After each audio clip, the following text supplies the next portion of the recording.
sommes là pour kidnapper. C'est la femme qui était deux enfants. Oui, attends, tu peux vous parler fort s'il vous plaît? Oui, là, ça c'est Daesh, c'est ça? C'est Daesh. Oui, c'est avec le Jawlani. Oui, Et qu'est-ce qu'ils ont fait avec la dame qui est au sol? Ils ont tué les deux enfants avec son petit-fils aussi. Et ils ont dit viens, oui, venez voir vos enfants, ils ont des chiens, on a tué et on va tuer, massacrer. Ah oui, c'est des cadavres que vous avez cachés pour oui, que la photo soit ah ouais. On va marcher dessus. Et ils montrent toutes ces horreurs à la maman, c'est ça? Tout à fait. Voilà. Ils ont tué. Et lui dit, on va tuer tous les alaouites. C'est ça qu'est-ce qu'on a touché tous. Il y a des criminels. Va juger les criminels, alaouites, sunnites, n'importe. Mais pas les civils. Ils sont des profs à l'école. Profs d'anglais, profs de ne sais pas. Mais... Oui, les étudiants en deuxième, oui. Les profs d'anglais. Oui. Ouais, j'ai lu un petit peu avant de venir, je me suis renseignée parce que naturellement on n'entend rien du tout sur les médias de la télé. Moi je regarde un petit peu pour voir ce qu'ils disent et disent pas. Donc ce qu'ils disent c'est que chez les Alaouites il y a beaucoup d'intellectuels, de notables, c'est ça? Et que dans les campagnes il y a plus ceux qui vont être justement enrôlés dans cette armée de comment vous dites là, de djihadistes quoi, c'est ça? Voilà, qui n'ont pas été à l'école, voilà, exactement. Oui. Et ils tuent en fait ceux qui ont de la culture et donc. Oui, ils rentrent dans les maisons. Vous êtes alaouite, c'est fini. Femmes, enfants, ils le tuent tous. Donc il n'y aura plus de profs ni rien. La Syrie, ça sera. Pardon? Dans les villages. Je peux te filmer un petit peu ou tu caches comme tu veux, hein, comme vous voulez. Non, c'est pas grave. Ce que je veux dire, c'est qu'en fait, dans les villages, ils posent même pas la question. En fait, ils tuent tout le monde. Ils tuent tout le monde? Et oui, parce qu'en fait, ils savent bien que c'est des villages alaouites. Bah, je ne sais pas comment ils font, mais en fait, ils attaquent, ils tuent, et après, en fait, ils se cachent même pas. Ils font des photos, ils font des vidéos. C'est la victoire. C'est incroyable. Et elles sont où ces vidéos sur Ils sont sur Facebook, Telegram, ouais. Oui, Telegram. Ils se cachent même pas. Et ils appellent ça comment? Parce qu'il y a Al Jazeera. Non. Mais Al Jazeera, en fait, ils supportent le gouvernement. L'islamisme. En fait, L'islamisme dans le monde entier. Il est là, tu mets ton... Ah, voilà. Pardon. Vous allez me dire si c'est mieux le son là. Désolé, j'avais la main sur le micro, me dit mon compagnon. Vous voulez que je répète? Ouais, Oui, parce qu'en fait, lui il est sur TikTok, ouais. Pas de souci. Ce que je voulais dire en fait, tout ce qu'on voit, les actes en fait terroristes qui font, ils vont en fait du village à un autre. Ils tuent. Et ils posent même pas de questions. Ils tuent tout le monde parce qu'ils savent bien en fait que c'est un village alaouite. Et ils se cachent même pas. Ils font des vidéos, ils les affichent sur les médias, sur Facebook, sur X. Donc tu cherches massacre alaouite et on peut trouver les horreurs qui filment. Tout à fait. Et ce qui est bizarre en fait que ils autorisent pas en fait les médias de rentrer, mais en même temps en fait ils font eux-mêmes en fait les vidéos et les affiches. Il n'y a pas de honte, ils se cachent pas. Et voilà, je trouve ça. C'est la première fois que je vois ça. Et normalement en fait les criminels même si tu fais quelque chose de très comment on dit, Abominable. oui, exactement ça. Il faut qu'il soit un peu en fait, il faut que tu aies un peu de honte derrière. Et quand tu fais ça en fait sans avoir aucun regret, Et le fait qu'on dit qu'il y a de la drogue qui circule là, le catacombe, je sais plus comment ça s'appelle, les cachets. J'ai jamais vu en fait des personnes comme ça. C'est un genre de LSD. C'est des cachets. Je ne sais pas si c'est ça. C'est vraiment la mentalité. C'est quelque chose qui se cache même pas en fait dans dans le corps. Racisme, Et c'est- ils disent ça, ils disent en fait à tout le monde, il faut que vous soyez comme nous. Et ils essayent en fait de rendre la société à une seule couleur. Et si, il n'y a pas de contredit, il n'y a pas de... Il n'y a même pas le pouvoir pour les peuples. En fait, je ne sais pas si vous suivez la situation c'est là-bas, le village. mais c'est horrible. Il n'y a pas d'argent, il n'y a pas... même avant en fait, la chute de l'ancien régime criminel, le peuple sont fatigués. Donc Oui, là, c'est normal. Et ça maintenant, c'est un et après le chute, soldat, la chute général, du régime. l'armée syrienne, ça. Les gens en fait sont très fatigués de faire la guerre. Ils cherchent pas C'est avec les. ils cherchent les pas de faits. faire de problèmes. Ils cherchent pas en fait à faire des choses politiques. Et, ils cherchent juste en fait à vivre normalement. Il y a beaucoup de choses. Et même ça en fait c'est interdit. C'est toujours en fait il y a toujours des questions de religion, de politique, de religion politique, de l'islamiste qui gouverne. Ben, je m'en fous en fait de. Est-ce que c'est pas un prétexte pour piller je ne sais pas s'il y a du pétrole, qu'est-ce qu'il y a dans le pays alawite Ouais, si on va commencer à cette discussion, on va jamais se terminer. C'est un prétexte, on en sait fait, bien en fait après 14 ans de guerre, on sait bien en fait qu'il y a beaucoup de partis qui participent à faire cette guerre et à rendre la Syrie un pays qui n'est pas habitable. C'est pas un pays en fait pour vivre. Tout ça s'était terminé en fait dès le premier moment de la révolution à 2011. On a presque plus que 1 500 000 victimes. Peu importe en fait leur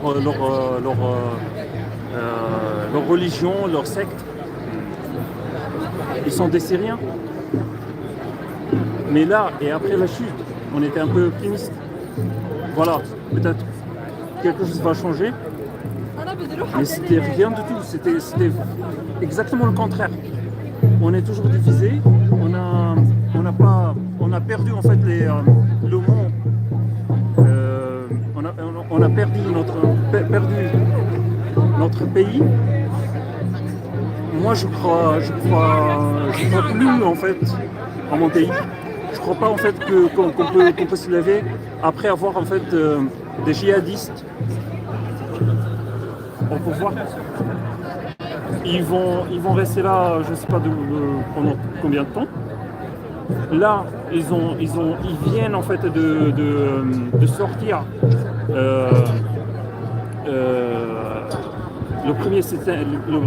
La première proposition de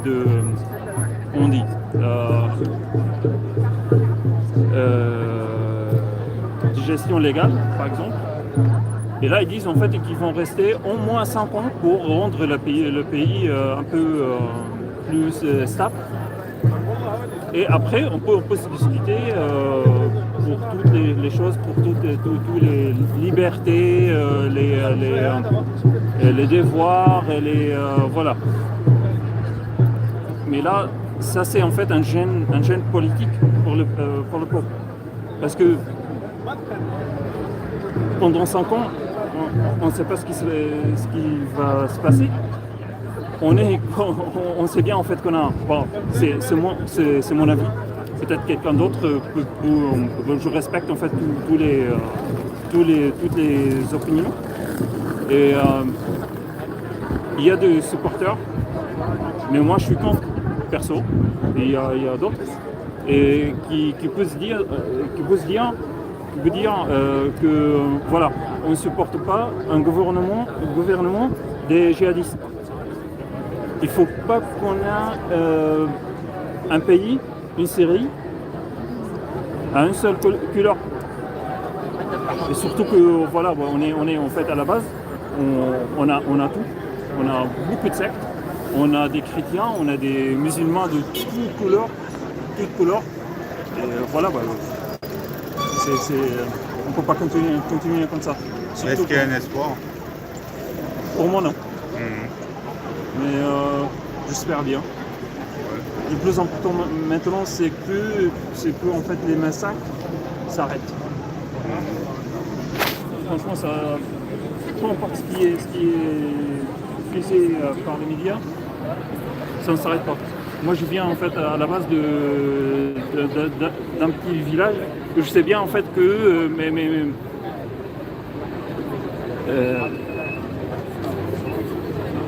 mes amis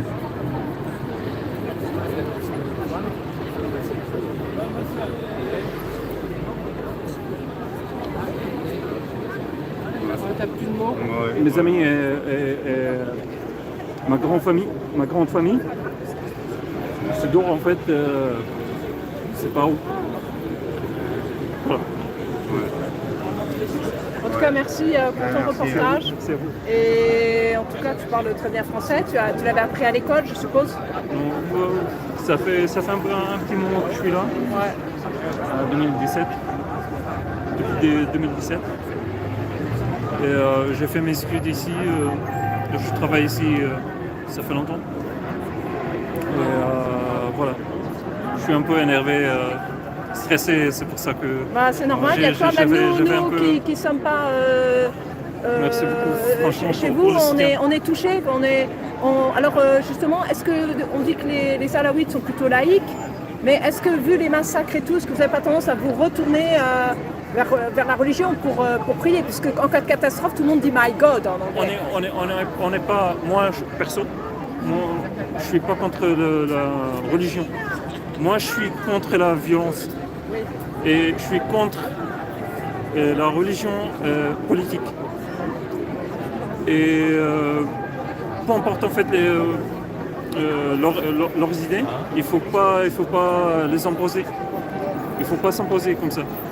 Non, il faut laisser la liberté. Qui tu peux appeler, vu cette horreur que vit la Syrie, beaucoup de gens vont appeler le Dieu, mais de n'importe quelle religion. Mon Dieu, aidez-nous pour diminuer ce massacre. Moi, je dis pas ça. Non, tu dis malheureusement, pas ça. je suis pas. C'est un vrai laïc. Comme ça. Parce que un vrai laïc, un athée, quoi. Je peux pas dire ça. Franchement, je réfléchis pas à ça. C'est le côté humain, quoi. Je suis un peu réaliste. Réaliste. Réaliste, ouais.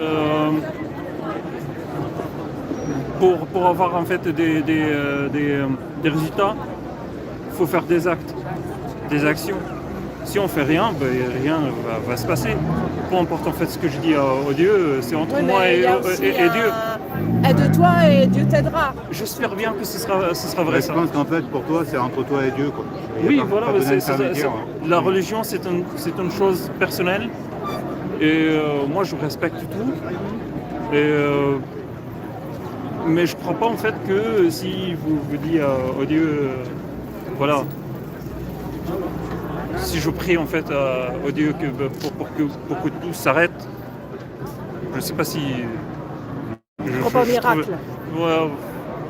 Je ne sais pas, peut-être après, quand j'étais enfant, peut-être qu'après quelques ans, ça va se changer. Mais là, à ce moment-là, non. Faut pas. Ça donne une force, quel que soit le Dieu, quoi. Ça peut être de n'importe quelle religion. De toute façon, on dit que c'est le même pour les trois religions. C'est pour ça que j'ai dit que c'est quelque chose de personnel, que c'est entre la personne et... Ouais. Oui, mais est-ce que il y en a qui croient qu'il n'y a rien du tout, donc ils ne vont pas appeler Dieu en aide. Mais beaucoup d'humains, en cas de catastrophe quand même, ils se rappellent qu'il y a quelque chose au-dessus, ils disent My God quand il y a une guerre, quand il y a une catastrophe. Oui, quand ils parlent français quand même. Oui, mais je pense au tsunami, quand les gens ont vu la vague, tu sais, dans l'océan Indien. Tout à fait, oui. On a vu les reportages des gens qui n'étaient pas du tout dans la religion, ils ont dit My God, et ils sont partis en courant, tu vois. Moi, je fais pareil. Ben voilà, tu vois, oui, on dit My God, on appelle quand même Dieu. Mais ça vient en fait de plusieurs racines. Ouais. C'est la vie sociale. C'est les résidus.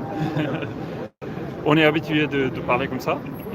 Donc voilà, quand il y a un choc, un grand choc, je ne sais pas ce qui va sortir, je garantis rien. Donc oui, peut-être, si jamais en fait j'avais des chocs avant, j'avais des choses horribles qui s'est passé dans ma vie. Et je vous assure que j'ai dit oh my god, oui, oh mon Dieu. Et est-ce que maintenant que donc les gens qui viennent de Syrie sont venus en France, vu ce que vous avez vécu, est-ce que vous pensez qu'une psychothérapie ça vous soulage l'esprit quand même? La thérapie? La thérapie, la psychothérapie. Je l'ai jamais essayé.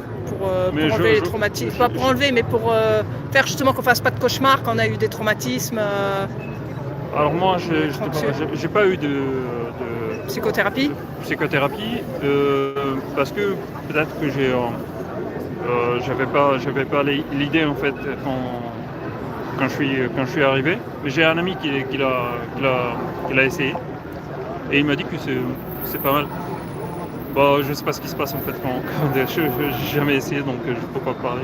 Oui, c'est peut-être qu'on a des symptômes, qu'on n'arrive plus à dormir ou que ça revient trop souvent, quoi. Oui, bah, ça peut aider, je pense. Oui. Parler à quelqu'un déjà, c'est... Oui, je pense que déjà que tu nous parles, ça fait peut-être un petit peu de bien. Oui. Et puis aux internautes, bah, écoute, merci beaucoup. Merci à vous. Et très très bon courage.